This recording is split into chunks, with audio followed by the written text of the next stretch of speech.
Yeah, yeah, I'm sure it moves into a dark plot. Well, it is. How you kept it light. Yeah, it is. I mean, it's light. It's not gory. It's not. All of these books are ones that, for instance, I know they're carried at like high school libraries for.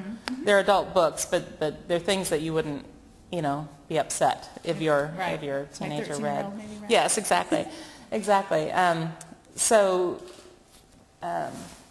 But I would say that the Secondhand Spirits, it really did go a little bit darker because I think anything dealing with witchcraft, there is a darkness to it. And then she eventually goes up against a demon who's a very horrific demon. It's based in a Mexican story of a woman who killed her children, who drowned her children, and now she walks the riverbanks and kidnaps children that are out. So it's really it's pretty dark. Yeah, you got to be dark, right? That's a dark story. So in the book, a child disappears, and she realizes that this is how it's happened, and she needs to get it back. You have such delightful characters and such a wide range of fun and interesting characters in both of your books, in both of your different series. Is there a particular character that you have fallen in love with or that you loved developing? Oh, well, thank you, first of all, for the compliment. I do really enjoy the external characters, I have to say, because it's so much fun. I was saying earlier at a talk that when you write a book, a work of fiction, you're really building a world. You're creating an entire world, and it's really fun to sort of people that world with interesting humans and creatures. So that's always great fun. And I have had characters that I really, there's a character in the second Art Lovers Mystery series, and I don't want to specifically say who it is because I'll give away part of the plot, but it's a woman who was actually slated for death in my original outline of the book, but I just enjoyed her so much I couldn't kill her off, so we killed someone else instead. But it does happen that way, which is really funny. And then there's also a character in the Art Lovers books, the landlord, who was not intended to be a romantic interest, but he became one. And that's really kind of fun, is when the characters sort of go a different way, a way that you don't expect. In the second Witchcraft Mystery series, which will be called A Cast-Off Coven, which is what I'm writing right now,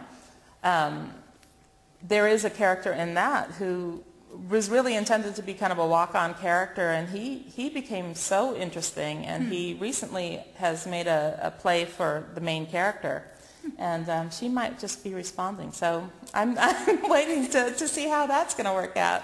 So it's that sort of thing is really fun. Right. And back to the Witchcraft series, are you a witch? That's a funny question. Or how if you're not? Yes. In what ways have you done research? Obviously, there's a lot of ways to research, but have you gone into the community of people who practice witchcraft? Yes. Well, I would say the first answer is no, I'm not a witch. But yes, I have a background actually in anthropology, and anthropologists tend to go out and talk to people and try to sort of immerse themselves in the world of people more than just asking questions. And I do live in the Bay Area, so there are a number of covens who have invited me very graciously to sit in on coven meetings and rituals. And I've interviewed a number of witches. And I would say everything from sort of the gentlest Wiccan sort of witch, who tend to be sort of nature-based, very loving and sweet, and into nature mostly, and kind of pagan rituals, but they would call themselves a witch. I've interviewed everything from everyone from that to a woman from Mexico who I sort of laughingly say, but it's true, that she actually scared the heck out of me. A woman from Mexico who calls herself a witch and believes that she does have very great powers, and is no one to trifle with. So I have talked to a lot of people. And then I do have an aunt who calls herself a witch as well, which is interesting because she's not at all what you would expect. She's the most unassuming, sort of salt-of-the-earth person in the world, but she reads playing cards and reads tea leaves, and she does tend to know things that are very surprising. So